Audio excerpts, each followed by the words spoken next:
What's up, guys? This is Cool Fred here. Welcome to an episode of Cool Fred's Garage.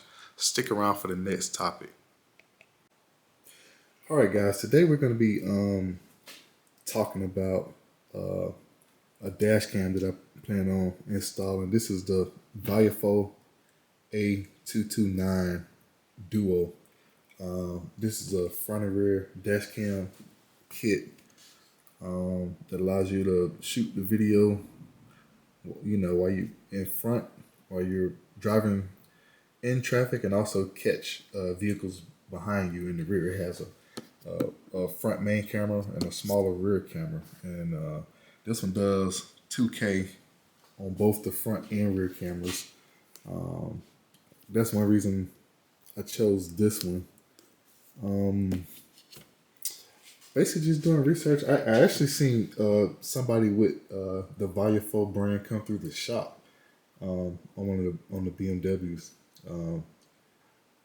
I seen one of those, and I started doing research, and come to find out that Viafo is one of the, at least for front and rear, maybe the top three brands that people consider for dash cams. It's definitely within the top 10. But they also make a 4K model, but I chose this one because this one can do 2K in both front and rear. I think that's 1440p. It has some decent features. It's supposed to be able to pair it with the app, and it's able to communicate via Wi-Fi. So when you open the box, this is what you get. You get your front main dash camera here. That's it right there. So this will mount up on the dash, up in your front windshield. So you pretty much have it mounted in that direction there. It's currently raining outside, so the vehicle that we're going to put it in, which is going to be my 2016 Ram 1500, I have to wait till the rain settles down to go out there to kind of test fit it and get some footage. But this little camera area in the front that moves up and down so you can adjust it. I just got to figure out if I'm going to mount it on the left side or the passenger side, driver's side or the passenger side. But I kind of want it to sit, kind of right like behind the rear view mirror area, a little kind of up top. It's a little area up there because I want it to be kind of, out of the way. So that's the front camera section. Like instructions, information, stuff like that. So these are looks like some type of screen protection. And this is your front to rear camera cable here.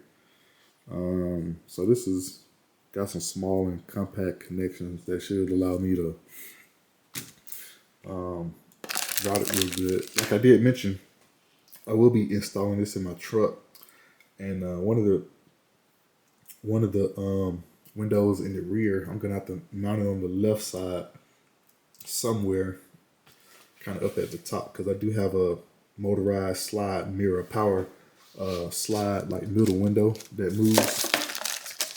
So I want to make sure that's not going to be interfered with. This is the rear camera here.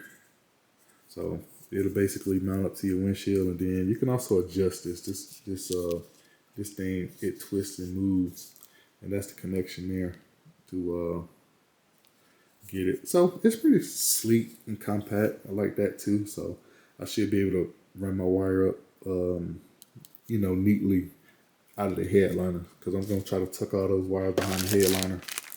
You got this USB power connection for the cigarette lighter. Got that as well. It looks like they give you a speed reader for the mini SD card. That's pretty cool. You get a trim tool to, I guess, slide it in. So free tools is always a good thing, I guess.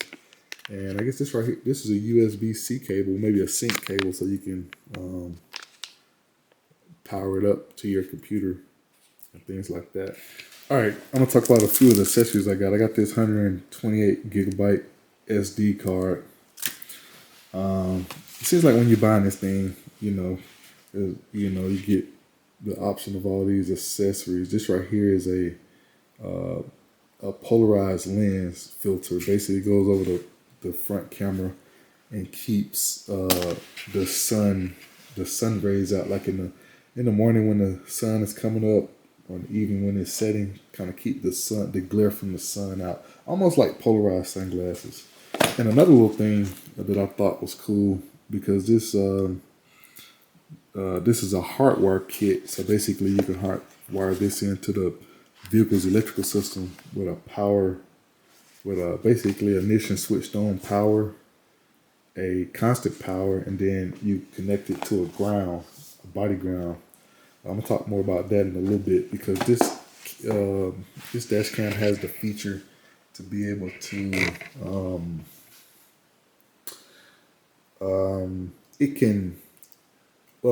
it has what they call a G sensor. So if it senses any, like if your car get hit in the parking lot or something like that, it immediately switch on and start recording. So it has that and some motion sensors and motion sensing ability. So it's almost like maybe your Ring doorbell camera or something like that, where if it detects motion, it'll kick on and start recording. So just in case something happens, or if your car gets hit, a bump or a jolt. Basically, what this kit is, we call it the HK4 hardware kit, and it's got a few features on there that we're gonna talk about real quick. Essentially, if you had something hooked to your vehicle for extended long time, let's say this thing is powered up and it's continuously recording. It shouldn't be continuously recording, because it should, based on motion, or if it actually got hit, kick on, depending on how smart the camera is. So I'm gonna check it out and see. But you got different voltages here that you can set this device to, that's with this hardware kit. And basically that's what voltage you want this thing to cut off at if your battery gets low. So you got 11.8, a 12 volt, a 12.2, and a 12.4 settings. So that pretty much means if your battery drops below that area, that it will basically switch off power. So this is it right here. This looks like it's got enough wiring to be able to go up and be by the top side of the headliner, maybe tucked down the A-pillar, and then this is the little device here. So this is going to be mounted under the dash, and got these different readings right here, and there's a switch over here that you'll basically select. So this is designed to work both with 24 volt and 12 volt systems. Like, if you have like a semi truck or something that works off of 24 volts, that's able to basically accommodate pretty much any vehicle in the market. But typically, yeah, but most vehicles, depending on, like, if you're going into the average store or the average mall, anywhere like that, if your battery is charged up pretty decent, then you should be okay.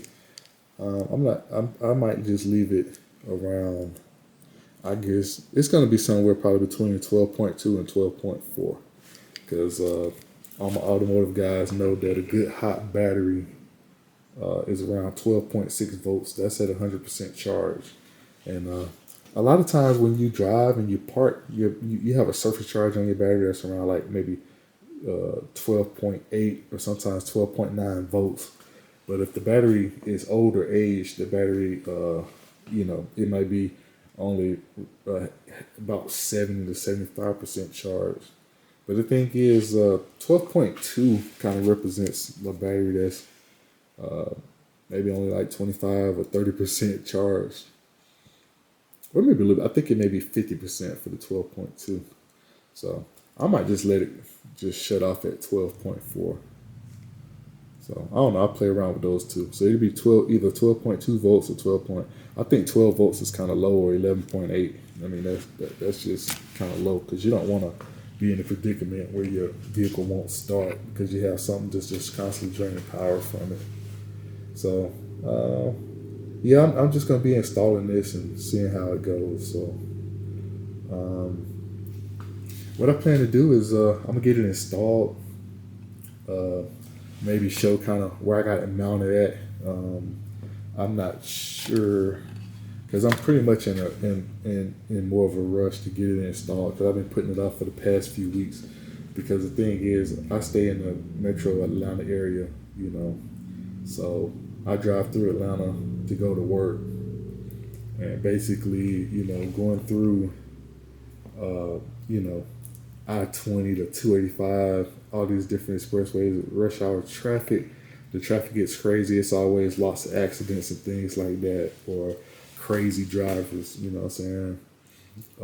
All kind of things. So my plan is to get it installed, and I'll probably show a little bit of what it takes to get it installed, a quick little overview, and then I'll probably, as I'm driving around, well, not as I'm driving around, but after I, you know, driven around, put some miles on it, and record some footage, I'll probably upload some footage that the dash cam is producing to see what kind of quality it is. I heard it's pretty good, so hopefully so. And another thing that's pretty cool about this camera, I mentioned it had like a Wi-Fi feature, but the Wi-Fi feature is supposed to be able to sync with the app on your phone. Because it's supposed to, if you press a button, you're supposed to be able to hard save certain content. That means that file is supposed to be locked on the device onto the system, so it won't erase. And then you should, whatever files you select through you communicate with the app, and it should be able to send those to your phone. That's one cool feature. And another thing, automatically, if it detects any impact, whether it's sitting or while you're driving, it's supposed to automatically, I guess they call it file save or lock save. I think that's what that little caution looking button is in the middle. You know, once you press that, they're supposed to lock save it. So, until next time, that's going to be it for this video.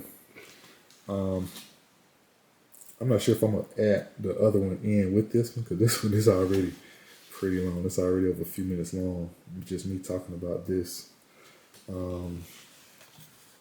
I'll go see if the rain settled down, and we can at least talk about the vehicle I'm installing it in. So just stay tuned for that.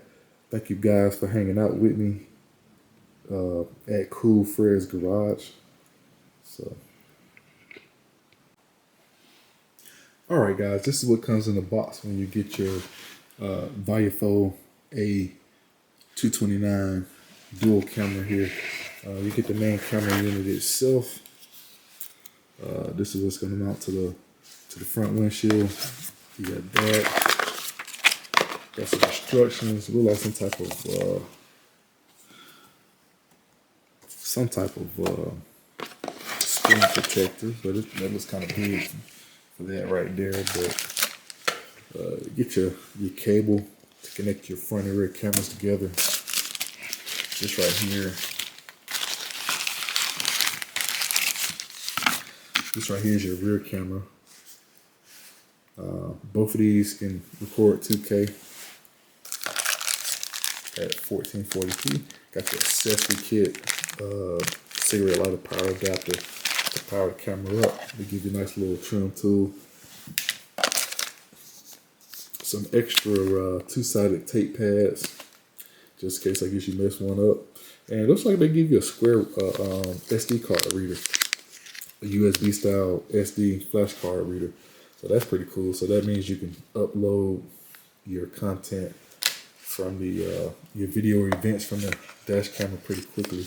And it looks like you get some type of little USB-C cable, I'm sure, so you can sync the video to your computer or whatever.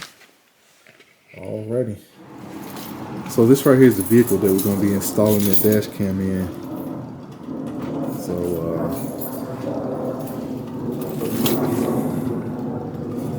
it's still raining out here, a little wet and nasty out here.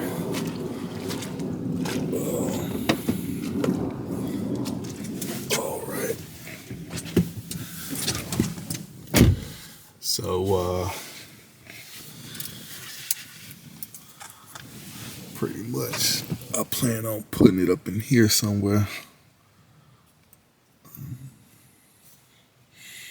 I'm not sure if I'm gonna do it right there. Well, the camera's right here, so maybe I could tuck it up a little further. So I don't know. I want it to be kind of in there somewhere, kind of out of my frame of view. I think this mount can detach from the camera, just in case you need to detach it for something. I think this right here is also the GPS.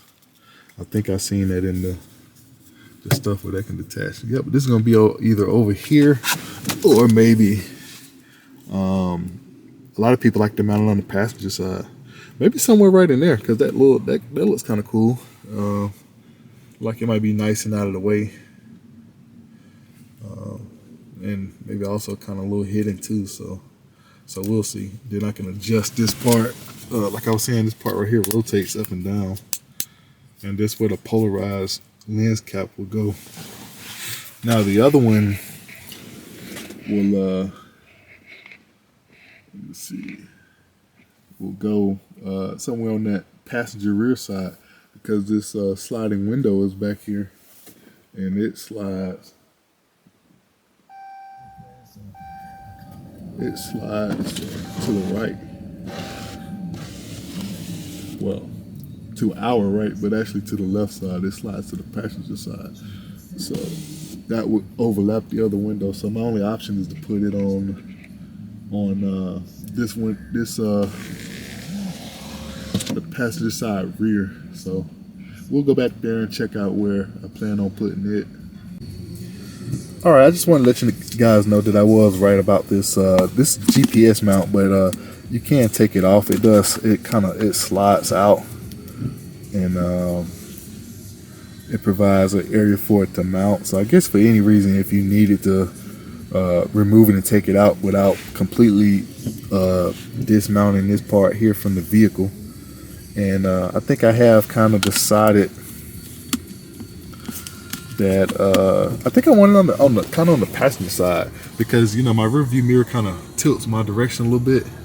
So I think I want it right here, and you know it kind of be it's still I can access it and get to it. It still be kind of, well, it won't necessarily be hidden, but it would kind of be like just a little lower out of the way. And I still might, I think most people put them on the passenger side anyway, so they can get like that nice wide visibility. So you'd be able to kind of get a nice little view of what's going on. So I think I'm gonna mount it somewhere in this location over here. That way, I can, you know, I won't be over there a lot, but at least, you know, I can peek over from time to time and see, you know, the image of the front and rear and stuff. But then it'll just be out of my way, my driving view over here. So I'm gonna do that. That'll be cool. And then like I said, I'm probably just gonna get it hooked up, do like pretty much a rough install. What I mean by that, like basically just get it powered up, get it mounted, you know, make sure the view and everything is set, like as far as like me going down the road, the view of traffic, make sure that's good, and then kind of adjust it back, and then I'll get all the wires and stuff tucked in up under the headliner, and then I'll eventually I'm probably gonna just run the, what we call it, the power outlet adapter first down here, and then I'll hook up the hardwire kit later, because I gotta actually figure out like what fuses and things I need to tap into. So all right, I'm gonna go back, and I mentioned I was gonna check the area in the back, like while I'm gonna mount that other one. So we'll do that real quick. All right, I'm back here in the back of my pick 'em up truck here. So we're about to see what we're gonna mount it. But basically, it's gonna go right here somewhere. We got these grids for the rear defroster. So you want to make sure it's in between those lines. So we should be able to achieve that and still get a pretty decent view. So I mean, this is just the camera I'm recording with here, but we still should be able to get a pretty decent view out the back of this glass here for the rear traffic. So that should be good. But let me see. So here's the camera here, and let me see. Depending on which, so hopefully my cable. I'm not sure if I'm just gonna let it run along this little top channel here. I don't know, somewhere, but I want it to be nice and neat, so it's gonna run somewhere up here, and then just a little bit of the wire tuck out. So I'm not sure if I'm gonna have it in that direction or this direction. But that's cool. So you can go high or low.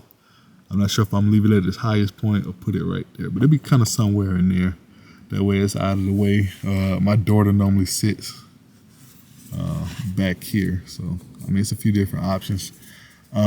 There's supposed to be a, what do they call it? It typically, from what I read, my research, it doesn't matter which way you mount this thing. You can put it upside down or whatever, because there's a setting in the camera to flip the image 180 degrees. So I'll figure that out. But you know, I like my installations to be nice and neat. So that's what I'm gonna shoot for. So hopefully I don't have to remove too many trim panels to sneak it up. I'm gonna have to move this one slightly or whatever, but it's just gonna tuck over, all the wiring is gonna tuck over under my headliner. Kind of go to the front somewhere kind of along here. So keep it nice and neat up to the front. So, all right, guys, thanks for hanging out with me. And we're gonna get a little bit more footage as I get that bad boy installed.